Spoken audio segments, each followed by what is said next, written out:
오늘 주시는 하나님의 말씀은 마가복음 15장 1절에서 15절까지 말씀입니다. 제가 봉독하도록 하겠습니다. 새벽에 대제사장들이 즉시 장로들과 서기관들 곧 온 공회와 더불어 의논하고 예수를 결박하여 끌고 가서 빌라도에게 넘겨주니 빌라도가 묻되 네가 유대인의 왕이냐? 예수께서 대답하여 이르시되 네 말이 옳도다 하시매 대제사장들이 여러 가지로 고발하는지라. 빌라도가 또 물어 이르되 아무 대답도 없느냐? 그들이 얼마나 많은 것으로 너를 고발하는가 보라 하되 예수께서 다시 아무 말씀으로도 대답하지 아니하시니 빌라도가 놀랍게 여기더라. 명절이 되면 백성들이 요구하는 대로 죄수 한 사람을 놓아주는 전례가 있더니 밀란을 꾸미고 그 밀란 중에 살인하고 체포된 자 중에 바라바라 하는 자가 있는지라. 무리가 나아가서 전례대로 하여 주기를 요구한데 빌라도가 대답하여 이르되 너희는 내가 유대인의 왕을 너희에게 놓아주기를 원하느냐 하니 이는 그가 대제사장들이 시기로 예수를 넘겨준 줄 알미러라. 그러나 대제사장들이 무리를 충동하여 도리어 바라바를 놓아달라 하게 하니 빌라도가 또 대답하여 이르되 그러면 너희가 유대인의 왕이라 하는 이를 내가 어떻게 하랴? 그들이 다시 소리 지르되 그를 십자가에 못 박게 하소서. 빌라도가 이르되 어찌미냐? 무슨 악한 일을 하였느냐 하니 더욱 소리 지르되 십자가에 못 박게 하소서 하는지라. 빌라도가 무리에게 만족을 주고자 하여 바라바는 놓아주고 예수는 채찍질하고 십자가에 못 박히게 넘겨주니라. 할렐루야. 저는 오늘 당신의 양심은 무엇을 말하고 있는가라는 주님의 말씀으로 함께 은혜를 나누도록 하겠습니다. 우리의 마음 속엔 두 개의 마음이 숨어 있습니다. 그것은 바로 양심과 앙심입니다.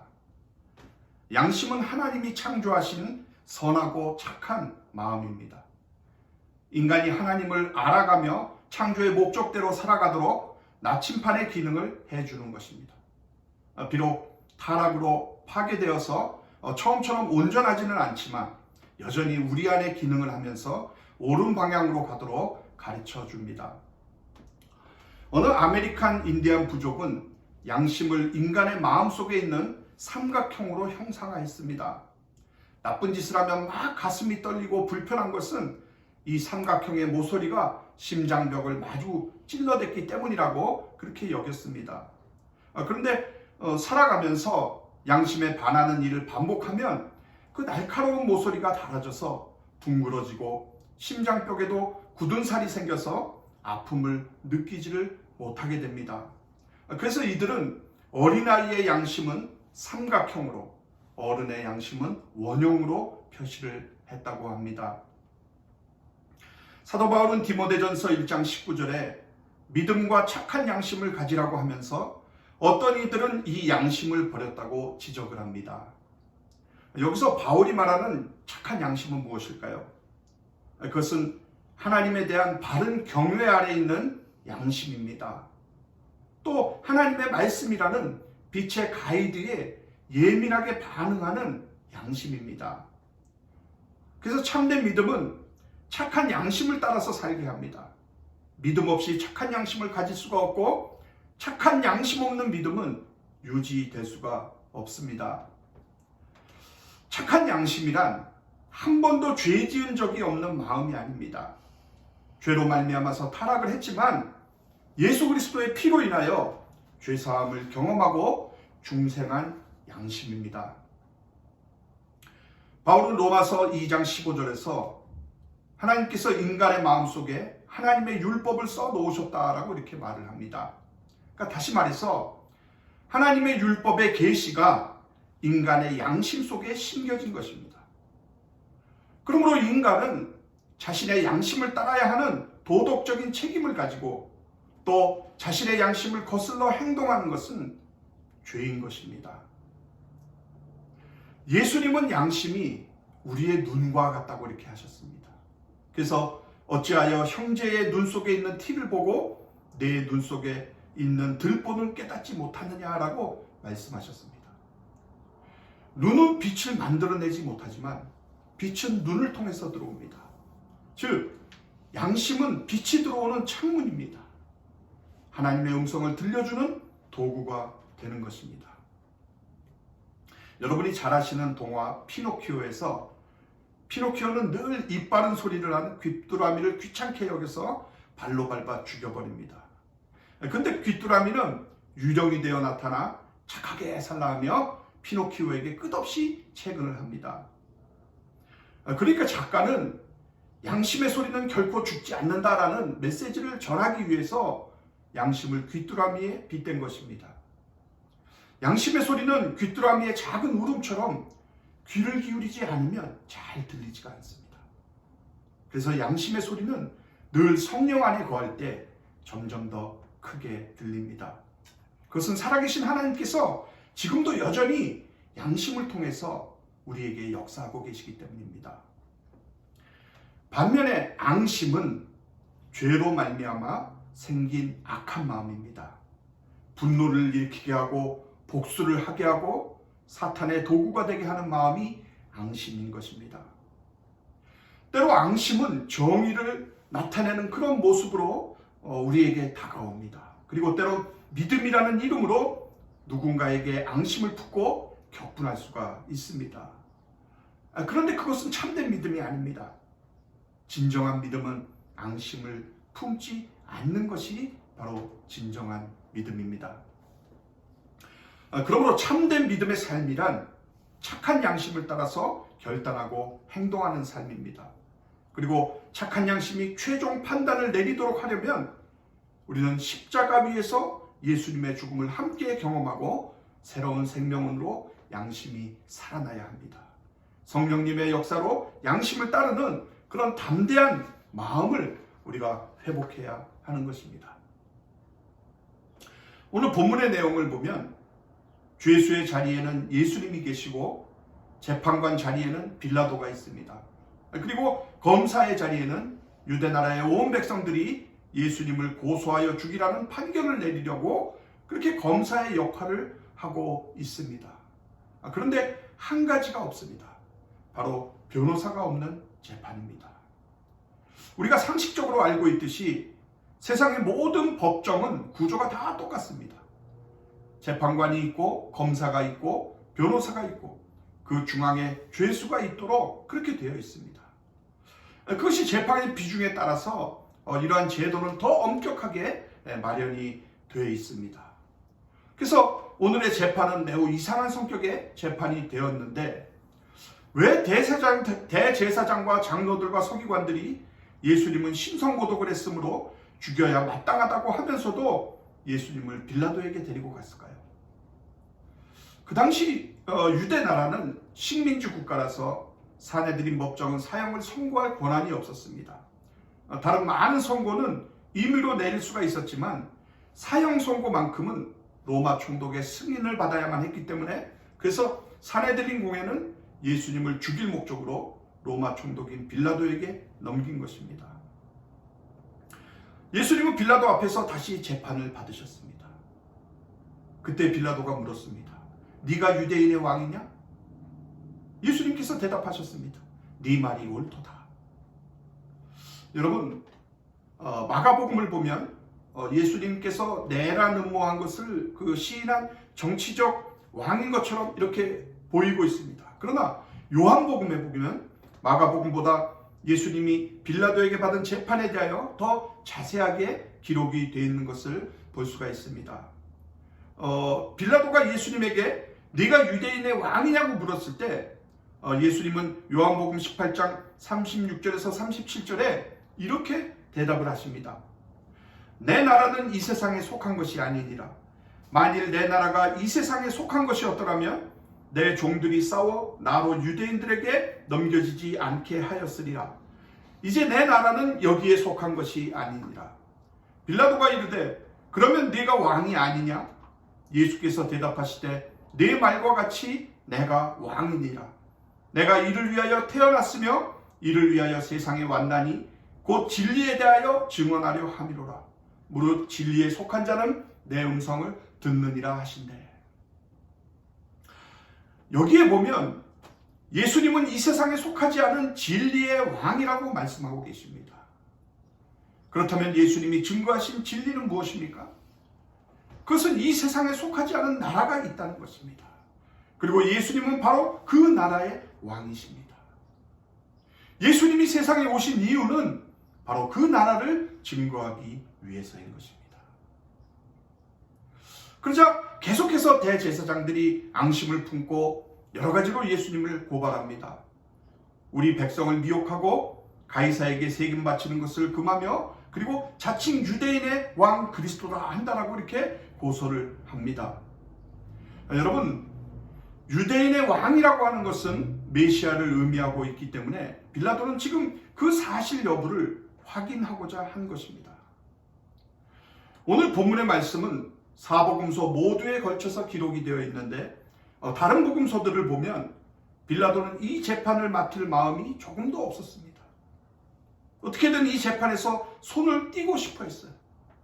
그것을 어떻게 알 수가 있는가 하면 마태복음 27장 19절에 보면 총독이 재판석에 앉아있을 때에 그의 아내가 사람을 보내어 이르되 저 오른 사람에게 아무 상관도 하지 마옵소서. 오늘 꿈에 내가 그 사람으로 인하여 애를 많이 태웠나이다 하더라 라고 이렇게 말을 하고 있습니다. 그래서 빌라도는 어떻게 쓰든지 발을 빼고 싶었습니다. 오히려 변호사가 없으니까 재판관인 빌라도가 변호사 역할을 해줍니다.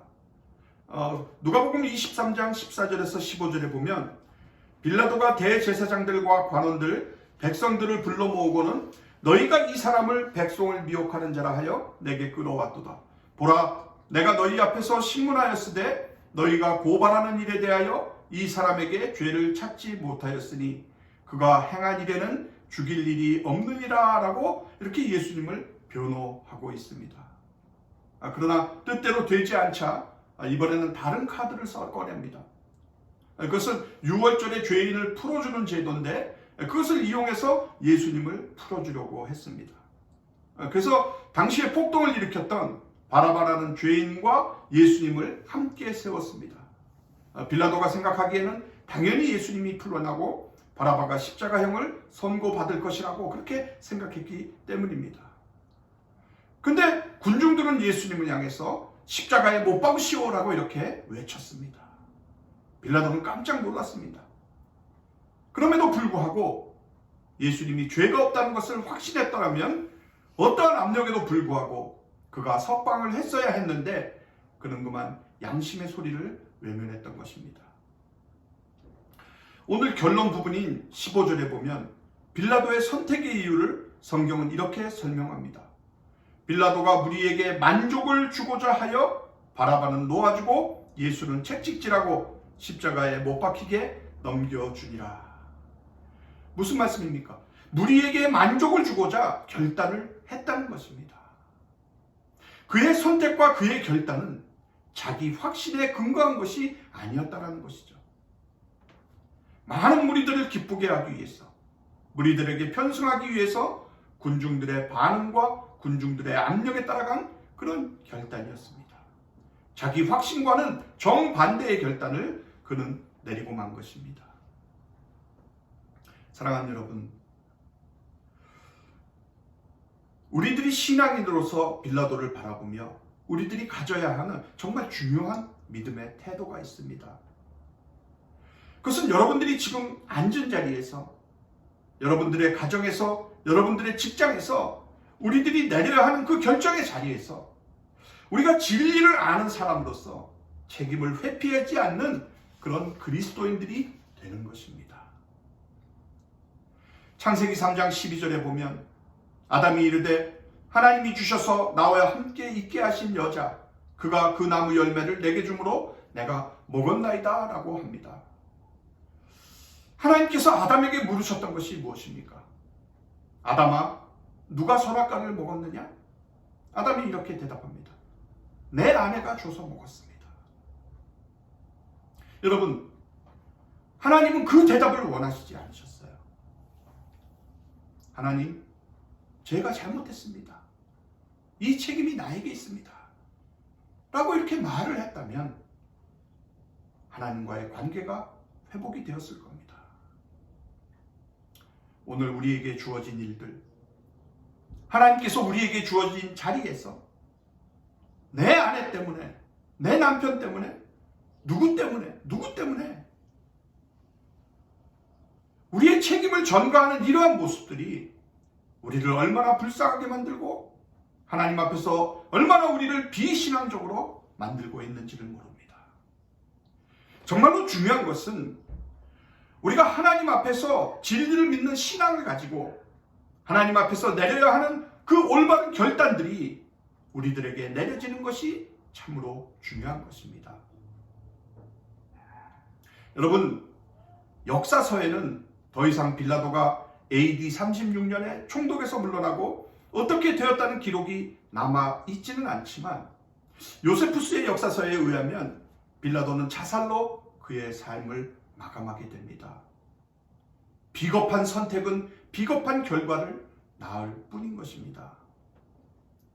그러므로 우리가 우리의 인생에서 우리들이 진리를 알고 있는 것이 문제가 아니라 그 알고 있는 것을 믿음으로 행할 수 있는, 진리 앞에 올바로 설 수 있는 결단을 내리지 못한다면 우리는 빌라도와 같은 그런 비참한 인생이 될 수밖에 없는 것입니다. 우리는 인생을 살면서 자기 확신을 가지고 살지 못하는 사람이 참 많습니다. 세상이 이렇게 말하니까 나도 그렇게 말하고, 세상이 이렇게 행동하니까 나도 그렇게 행동하고, 세상이 이런 옷들을 입도록 이렇게 요구를 하니까 나도 맹목적으로 유행에 따라가고 세상에 편승하는 삶. 물론 세상이 바른 방향으로 나간다면 정말로 다행스러운 일이겠죠. 그러나 이 세상은 잘못된 방향으로 얼마든지 나갈 수 있는 그런 위험한 가치관의 함정을 가진 것이 바로 이 세상인 것입니다. 빌라도가 지금 이렇게 잘못된 결정을 내리는 그 이유는 딱 한 가지가 있어요. 그는 그 자리를 지키고 싶은 겁니다.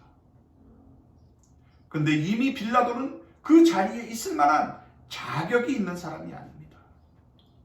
만약 빌라도가 그 자리에 연연하지 않고 그가 양심에 따라서 올바른 결정을 했더라면 그는 그렇게 역사에 오명을 쓰고 남지 않았을지도 모릅니다. 본문 9절에 보면 너희는 내가 유대인의 왕을 너희에게 놓아주기를 원하냐라고 이렇게 말을 합니다. 누구를 놓아주기를 원하는 것이죠. 자, 여기에서 빌라도는 굉장히 좋은 리더로서의 가장된 모습을 보여줍니다. 요즘 말로 얘기하면 참 소통 잘하는 사람이라고 그렇게 볼 수가 있는 거죠. 그런데 리더는 책임을 지는 사람입니다. 그래서 책임적 인간으로 산다는 것은 사람들이 원하는 것에 귀를 기울이는 것이 아니라 그가 알고 있는 진리에 대하여 책임을 지는 사람입니다. 그래서 리더가 진리에 대하여 책임을 지지 않으려고 하면 사람들의 소리가 들려오는 법입니다. 그러므로 리더는 책임을 지는 자리에서 회피하거나 비겁한 사람이 되지 않도록 그 진리에 대한 확신을 갖고 행동하는 것이 바로 참된 리더인 것입니다. 이것은 여러분들의 가정을 책임지고 있는 가장과 여러분들이 소속된 단체와 여러분들의 삶에서 여러분들이 지고 있는 모든 일들 가운데 우리들이 책임적 인간이 된다고 하는 것은 너무나도 중요한 것입니다.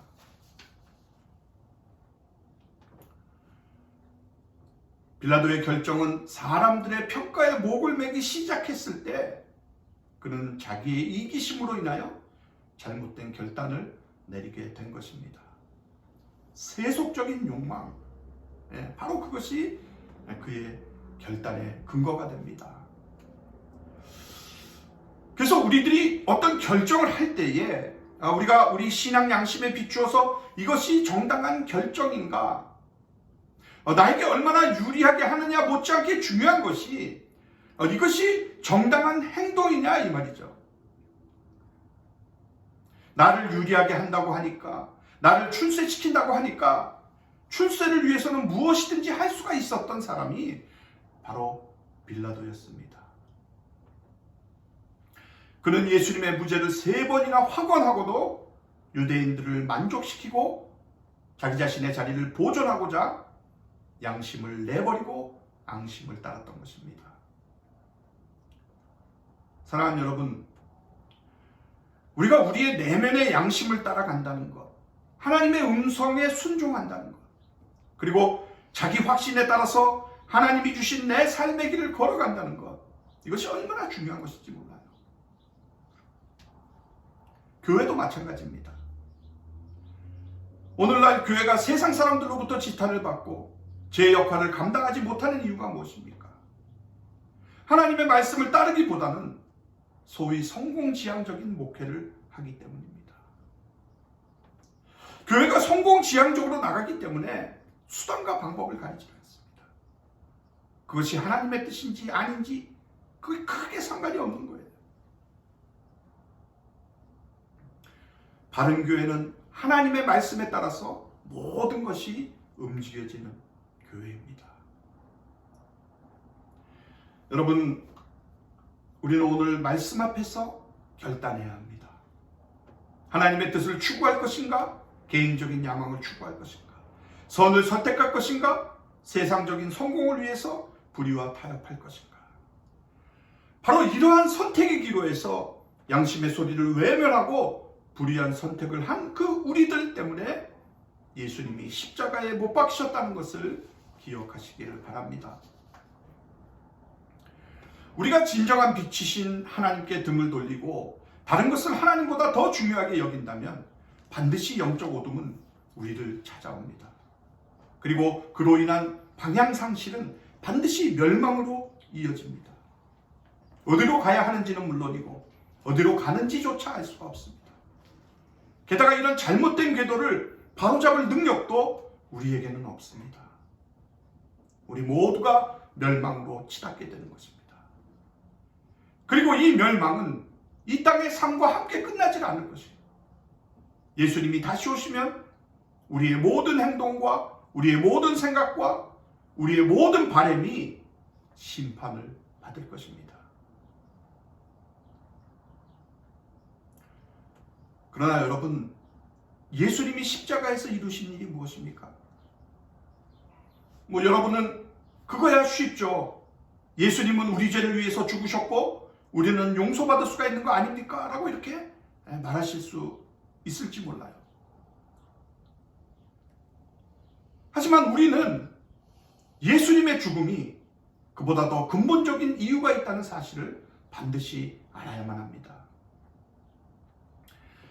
예수님께서는 지금까지 자기를 따라다닌 12 제자들과 이 땅에서의 마지막 유월절 식사를 하는 자리에서 떡을 떼어주시며 이 떡을 자기의 몸이라고 하시고 잔을 주시며 그것을 마시게 하시면서 이 잔은 죄사함을 얻게 하려고 많은 사람을 위하여 흘리는 나의 피, 곧 언약의 피라고 말씀하셨습니다. 하나님은 속죄의 언약을 피로 세우셨어요. 구약 율법 아래에서의 속죄 언약은 짐승의 피로서 세우셨지만 신약에서 하나님은 그의 아들로 만민의 죄를 속하시는 새 언약의 피로 삼으셨습니다. 그러므로 예수님은 하나님의 어린 양이 되셔서 이 새 언약의 피를 흘리셔야 하셨기 때문에 십자가에 달리셔야만 했던 것이었습니다. 예수님은 유월절 양이 되셔서 십자가에 피 흘려 죽으셨어요. 그 피를 보고서 하나님의 심판이 넘어가는 것입니다. 더 이상 형벌이 없어요. 더 이상 정죄가 없습니다. 용서함이 있고 자유함이 있어요. 죄의 권세에서, 사망의 권세에서 해방이 되는 것입니다. 우리는 예수님의 보혈을 힘입어 하나님 앞에 설 수가 있는 것입니다. 여러분도 잘 아시다시피 모든 법정에서의 재판은 변호사가 승소를 하면 나도 승소를 하고 변호사가 패소를 하면 나도 패소를 합니다. 오늘 본문에서의 예수님은 변호사가 없는 재판을 받으셨기에 아무 죄가 없었어도 사형이라는 심판을 받으셨습니다. 그러나 여러분, 우리가 마지막에 하나님 앞에서 법정에 섰을 때 우리의 재판 결과는 어떻게 될까요? 예수님은 우리를 대변해 주시는 변호사가 되셔서 우리 옆에 서실 것입니다. 그리고 우리가 지은 죄와는 아무런 상관없이 아버지여, 내 백성이 죄를 범하였으니 법대로 죄의 삭은 사망이오나 내가 그 값을 치렀나이다. 여기 죽음의 흔적인 내 피를 보소서. 내가 십자가에서 내가 죄의 형벌을 다 당했사오니 같은 죄를 2번 벌하시면 의롭지가 못합니다. 그래서 나는 그들을 위해서 자비를 구하는 것이 아니라 정의를 구하는 것입니다. 라고 이렇게 당당하게 우리를 변론해 주실 것입니다. 이것이 십자가의 사랑입니다. 이것이 십자가의 능력이에요. 이것이 바로 십자가의 은혜인 것입니다. 사랑하는 여러분, 오늘 예수님이 행하신 일의 그 아름다움과 그 위력이 보이십니까? 그렇다면 이런 희생과 사랑과 은혜에 합당한 묘양에는 무엇이겠습니까? 그것은 예수 그리스도를 믿기만 하면, 예수 그리스도를 믿기만 하면 바로 그 명예가 여러분에게 주어지는 것입니다. 지금 우리는 세계적인 유행병 가운데 모두가 큰 어려움에 직면하고 있습니다. 그런데 우리가 미처 깨닫지 못하고 있을지도 모르는 사실은 현재 우리는 거대한 영적 각성의 시기도 겪고 있다는 것입니다. 전 세계에 걸쳐서 사람들은 해답과 희망을 찾고 있습니다. 그리고 수백만의 사람들이 찾고 있는 것은 바로 하나님과의 관계로의 초대인 것입니다. 왜냐하면 이것은 현재의 문제이면서 영혼의 문제이기도 하기 때문인 것입니다.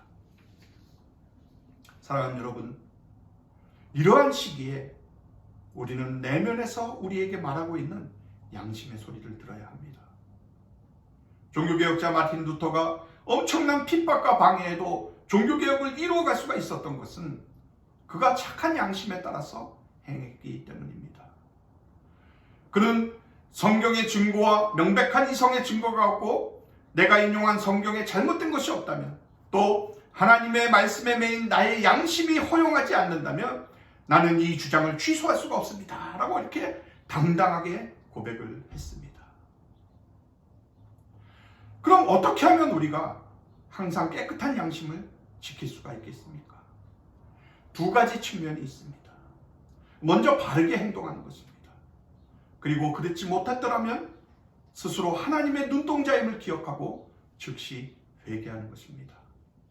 놀랍게도 하나님은 그리스도 안에서 우리를 한 점 흠없는 자녀로 보십니다. 그러므로 바라기는 하나님은 그리스도 안에서 나를 보시고 아름답게 여기신다는 그 사실을 늘 떠올리시기를 바랍니다. 그리고 그 놀라운 복음의 말씀을 이웃과 세상을 위해 내뿜는 저와 여러분이 되시기를 주님의 이름으로 축원합니다.